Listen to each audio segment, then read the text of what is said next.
Today I'm going to teach you how to make the hanger bracket, this item right here, over here inside AutoCAD version 2018.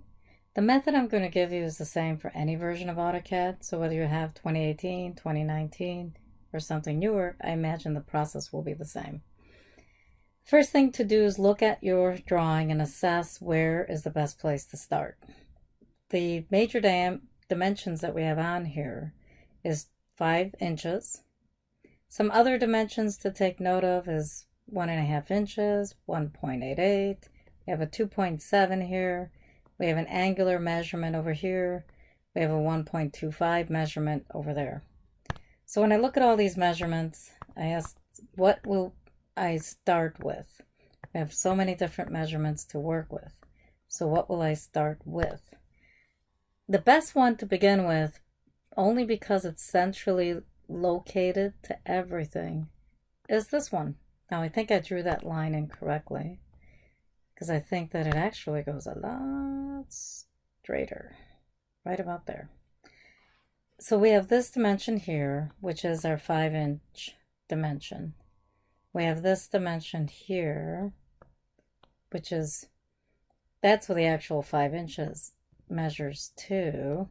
But this center reference is 1/2 inch off. We have this dimension here, and that's also 1/2 inch off. So those will be probably the dimensions that we look at the most, are these set of dimensions to start off our drawing. So when we move over to AutoCAD, the first thing we need to do is go ahead and draw a line. So we go in our Draw toolbar, pick the line command, and before we just drop the line, what I like to do is start at 0, 0. So I type 0, 0 and hit enter. That way my line will start in the correct position. And then I type 5 for the length and hit enter. That's the first position. I'm going to go ahead and draw a line vertically on this side. And that vertical height could be whatever I want it to be. 3 inches, 5 inches, 10 feet, doesn't matter. Just so I have a reference line for myself. Now this position right here, and this line right here, these two positions, actually represent, of all things, here and here. The items I marked in red. That is not a position that something exists in. We have an object that exists over here, which is 1/2 inch away, and an object that exists over here, which of all things is at the 5 inch, the 5 inch mark on this end, but in a different position. So let me erase all of this, clear this drawing up a little bit. Our goal is to be able to draw this object. Then we're going to want to draw this object. We are going to see that there's a little bit of a gap right here. And that's going to be a different object. Let me change the color. We have this object here. We've got an object here, just horizontal lines. Okay? And then when we go back to our other objects, we've got this curve out here that shares the same center. And so these two objects share the same center. So let's try to draw all that. So right now we don't have the correct location for the intersection of where this arc is. So we have to first offset. That's over here, it's the offset. In 2019, offset looks like a sideways U. In 2018, it looks like I'll call it a miniature UFO. That's my name for it. But the first thing you do when you get into that command is you let go of your mouse and you type in the distance of 0.5. You hit enter. Then you pick the line and that you're going to offset, and then you pick the direction that you want it to go in. See how I can move it to the left, to the right, to the left, to the right. In our case, we need it to move to the right because that's really the position we want right there. Here I can go ahead and draw my circle. Circle radius is fine. And then we're going to type in the radius. We can type both in independently, of course. 1.51 is the one radius. Hit enter to basically go back into the command. Go back to that same center, and this one is 0.75. Okay, so now essentially what we've done is knocked out this dimension over here and this dimension. So we're done with those two items. You're going to notice though is that here this is a half of a, not half of a circle, it's a quarter of a circle, and this one's half of a circle. So we need to trim. So I'm going to extend this line out past my object, because to trim, this time I'm going to type the command in. You see when you type in TR, it'll jump over. You can go ahead immediately to trim. I'm going to pick this line, and I'm going to pick this line, because those will be my cutting edges.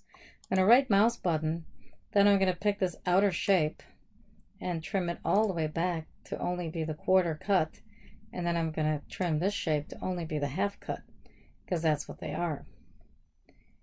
Next, I'm going to go ahead and draw a line. That's that horizontal line. So we want to be careful to make sure it is horizontal. So when you go to the end point, make sure you're picking horizontal, 180 degrees. And then you have this setup right here. So now this is in. Now the last thing you need to draw here to try to complete this shape is that circle. The way that I would draw it is circle 2 point, because I have the top and the bottom identified. Okay, now you notice that diameter shows 0.76. The radius over here, let me see if I could leave my mouse there for a minute. Come over here. See this radius over here? Whoops. And my screen just moved. See this radius over here? This radius is 0.38. But we know mathematically 0.38 times 2 will get you 0.76. So we're all good. That's actually a good dimension. So we're going to go ahead and leave it at that, because we know that's the right number. And then that's it. We just hit enter. Whoops, I got to go back into AutoCAD to do that actually. And I got to hit that endpoint. Done. So now we have, erase all of that. This is done. So we have this in place. We have this in place. We have this line in place, this line in place, and then this as a complete circle. We do have a vertical line, okay, that connects these two objects. So we can actually add in our line here. If I extend this line, sorry, I have to extend the line, not the XY, not the origin. If I'm over here and extend that line, I can go ahead and draw this horizontal line to that point. So I have this in there. So now that's in. So now this area here I'm going to leave alone for later, because when you look at this area with nothing around it is quite involved. This entire area I'm going to leave as my last step. Instead, I'm going to focus on what's to the right of all this, which is all of this. That's what I'm going to focus on next, because it is visually easier to manage right now. So now when I go to this side, I've got this arc in, which is this arc right there. So you've got this arc right here, which is this arc right here, the same arc. So now we got to throw this arc in over here, see? But we realize that its beginning point is part of this center. So it actually starts here, 1.3. 1.3. So this line, even though I have this as my center line, this position here, this piece right here, is actually 1.3 down. So I'm going to use my offset command. Whoops, let me jump over here. Type in offset. I just have to type in OF and it finds it. I have to type in my distance, 1.3. Then I pick my object and my direction. Again, object and direction. So that's done. So now I have this opportunity right here. When I look at this radius, I see a radius of 1.25. This dimension, though, is not 1.25. That tells me there's a little gap of some kind here. So there's a vertical line here connecting this arc to this arc. It's a small vertical line, but it matters.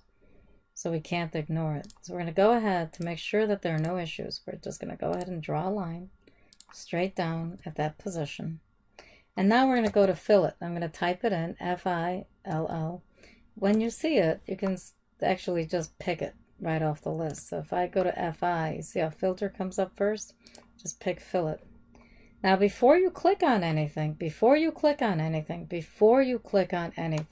pay attention to the command line. What does it say? Current settings, mode is trim, radius is 0. So if you forget to do that and you go ahead and pick these two objects, you're going to end up with a beautiful corner, a 0 radius corner.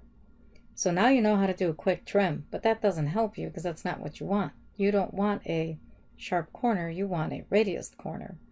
So when you go into fillet, don't click objects, right mouse button, go to radius and identify what radius you want this to be.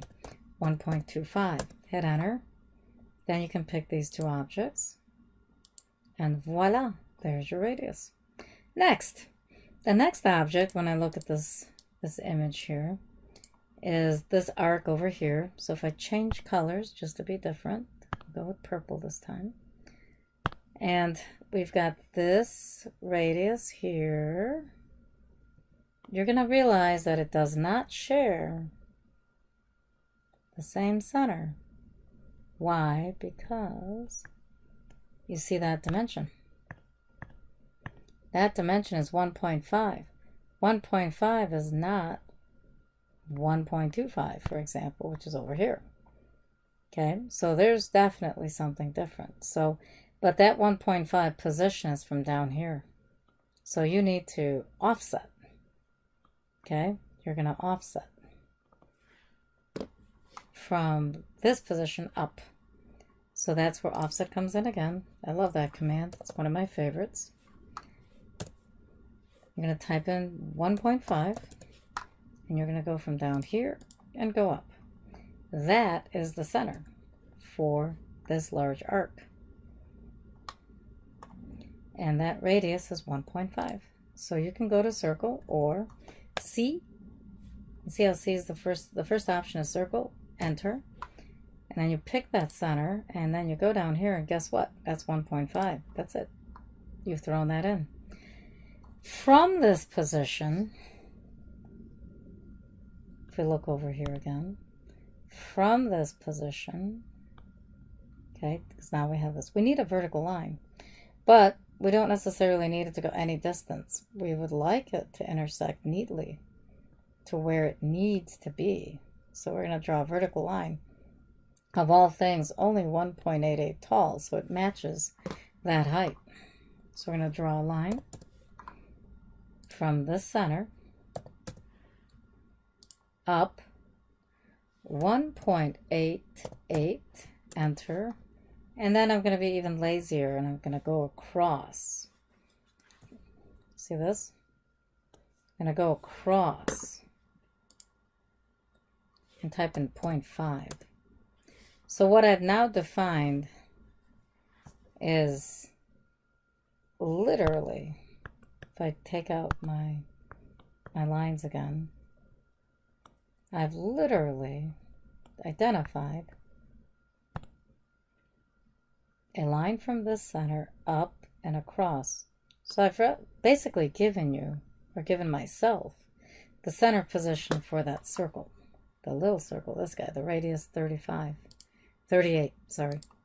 So when I go back to circle, center radius, go in here, okay, 38.38, there it is, there's that radius. If I zoom in, I'm going to go ahead and draw a line connecting from this quadrant to this endpoint. It's beautiful, 0 degrees, everything looks good, I think, yes. So that's perfect. I'm going to extend now this line up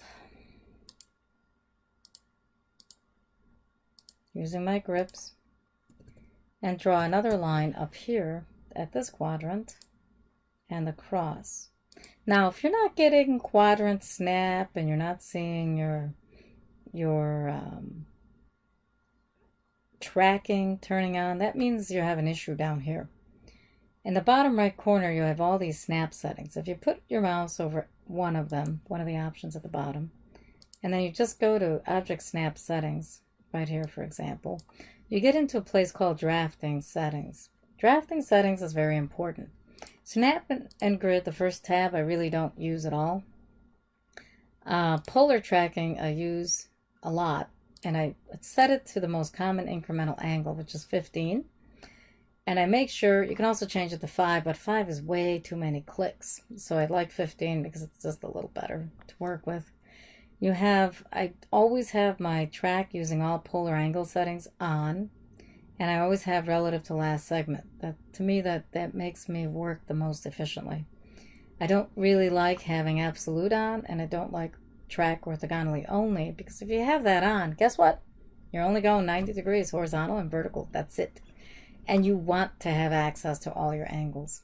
The additional angles here, some people like throwing them all in. That's fine. I'm too lazy for that. I just leave it at 15 degrees and that's good enough for me. Object Snap is also in the same family of tabs here under Drafting Settings.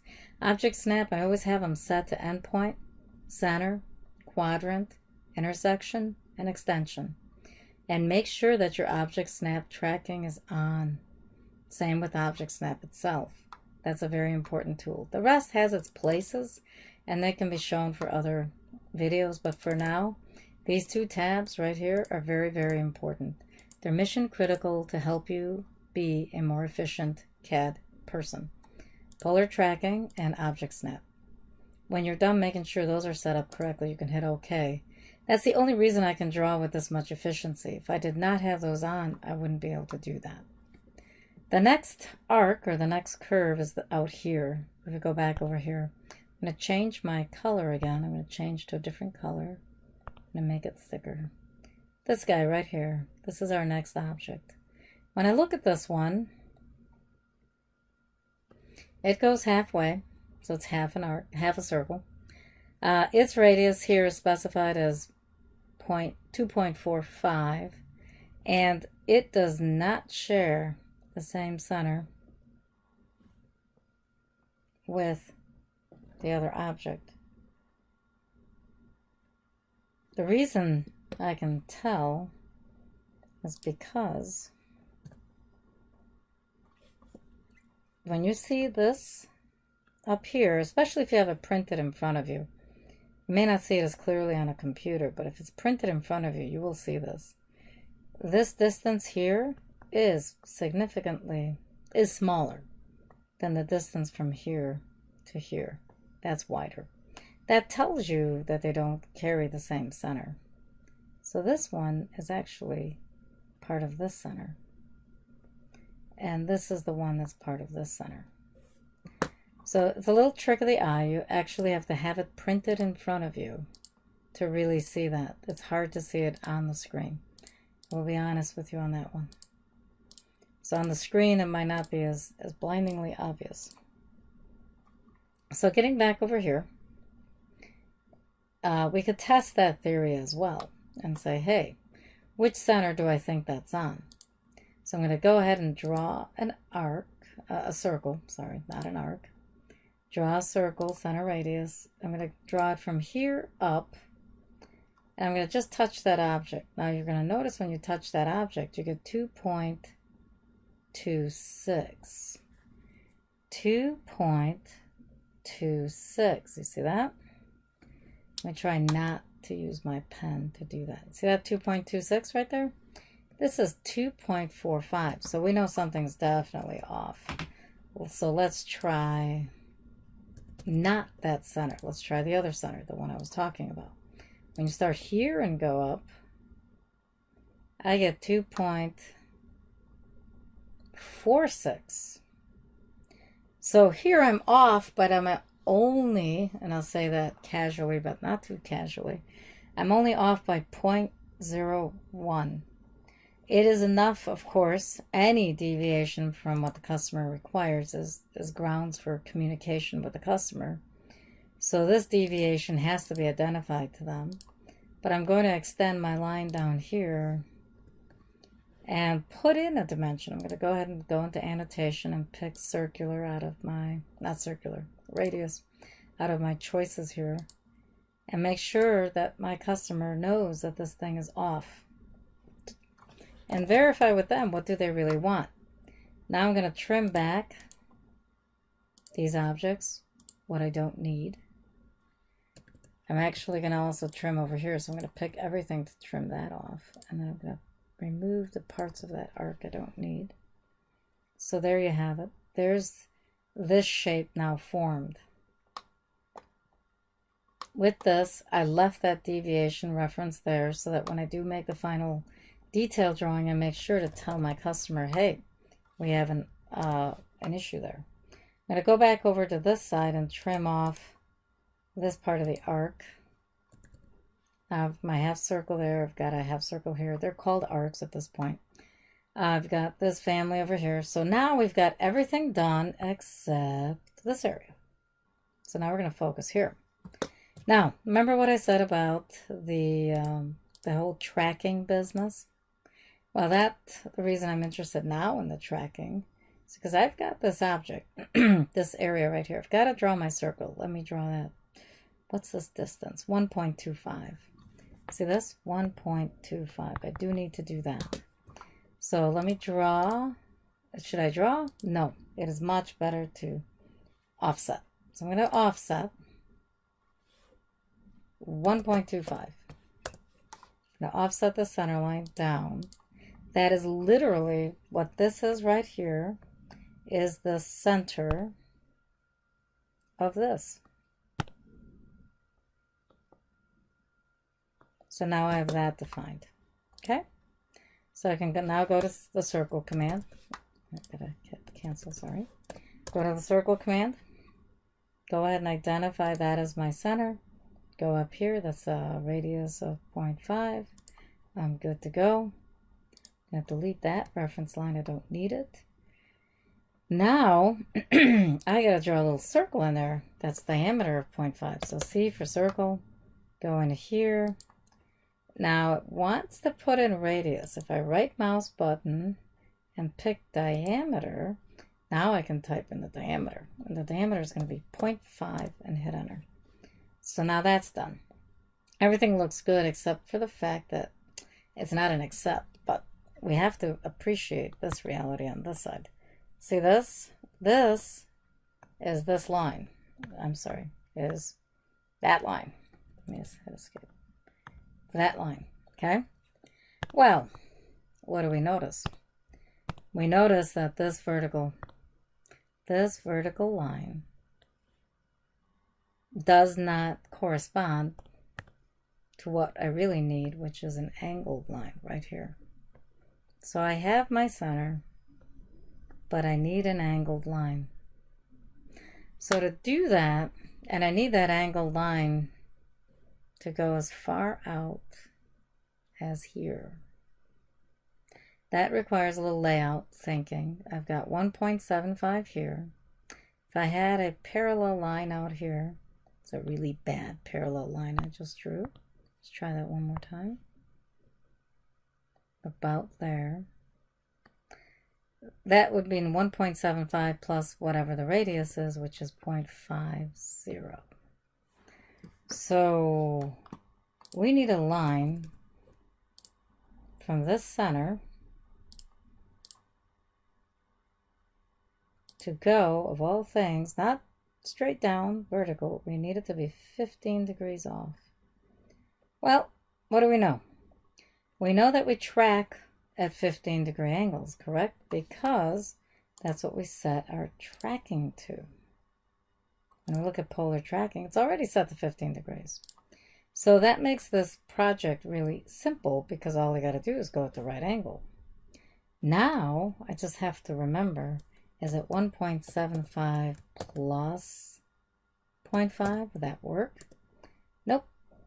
In regular AutoCAD, I cannot do calculations on the fly like I can in Inventor and or SolidWorks or parametric products for that matter, because AutoCAD itself is not a parametric product. So I do have to remember certain things, and I might have to use a calculator on the side just to quickly move through everything. If I know how to do even basic math in my head, though, the 1.75 plus a half, I'll already be at 2.25. So I don't necessarily need to do a ton of math. If, however, I really did want to do a calculation, I would actually have to type it in. Let me see if this works. Nope, that did not work. Let's try that one more time. Apostrophe cal. And there's my expression. Apostrophe cal will get you there. And then you can type in 1.75 plus 0.5 and get the number that you're after. That, which is it says what it is, 2.25. And then you can go across. Across we need to go, what distance? 2.7. So I'm going to type that in, get back over here, type in 2.7, hit enter, and then I want to go one more distance, same orientation, same angle, and this one is going to be, is that the correct angle? Ooh, what does that say? It says 13 degrees. So is that the correct angle? I'm going to guess not. So let me go back, make sure this is in the correct position. I don't think it is, because I may have moved my mouse in order to draw this, do the calculation. So if you are, my 10 cents to make sure you do it 100% on the button and never worry about a thing, jot the number down on the side and just type in 2.25. Hit enter. Run across, that's 15 degrees. Now we're good to go. 2.7, enter. And then the last step, which is 1.5, enter. Okay, then you can actually go 90 degrees straight up and just have a line reference there. So now we have this line, but we notice, well, the 1.5 is in the correct position. That's here. This, however, needs to be moved up to this position up there. So that's the 1.75 distance. So what I can do, I can offset if I want the 1.75 distance, pick my object, and move it up. There it goes. I could have also gotten even more, I'd say more lazy, more efficient, and simply moved this object, okay, from its endpoint to that endpoint. Would have gotten the same outcome. Concurrently, I can go ahead and move this object from there to there and save myself the extra effort of drawing another line. Now I just need to drop in some fillets. When I look over here, I'm going to delete all that so I could look at this more clearly. I have a radius of 1, so I'm going to go F for fillet, hit enter. Make sure I go do R for radius, hit enter. Make sure I type in my radius of 1. And then I pick my two objects, and I'm done with that side. Hit enter to go back into the command. R for radius. The new radius I'm picking now is 0.25, which is that one. 0.25, hit enter. Then I pick these two objects. Done. Hit enter, because these two objects are the same. Done. Now the last radius is here, which is 1.25. Here's a little experiment that you can do for yourself to assess, well, where is that? If you're not sure exactly whether or not this object will coincide properly with this object to create a proper fillet, draw a line. Keep life simple. There's no reason for the extra effort. Because you know if you have two intersecting positions, you'll always get a radius on the button unless you run out of material. Then the software will kind of will give you an error message saying it can't do that because there's not enough material. Can't calculate how to make that radius. But if you draw these lines and the radius is within this parameter of being able to be built into this area, everything will be fine. So now you can go back to fillet. I picked filter by accident. Why? Because when I picked FI, filter became the first option. So watch out what you pick. Right mouse button, radius, or just type in R, enter. Always make sure to do that. Otherwise, you will not be able to get the correct radii in. So I'm going to pick this object and this object. Everything worked out beautifully, so that was a good pick. If it had failed, then we would have to revisit what way we'd have to draw that. Or then we would realize it's another problem that the customer will have to tell us what they want, because just like the radius 2.46 up here, if there was an error here, we'd have to have them confirm what they really want. Now it's a function of trim. Let's go ahead and trim off the excess arcs that are in the drawing. Now, I wouldn't trim, you notice this, if you pick the vertical line to trim, you're going to end up with a little bit left. So you need to make sure you trim to where the tangencies are with the arc. That way you trim off whatever little bit wants to extend out. And then you're done with these two lines, so those go away. And you're done with these, so this goes away, and this goes away, and so does that. And in the end, you have your object with the one dimension that does need to get confirmed with the customer. And that is how you make this part.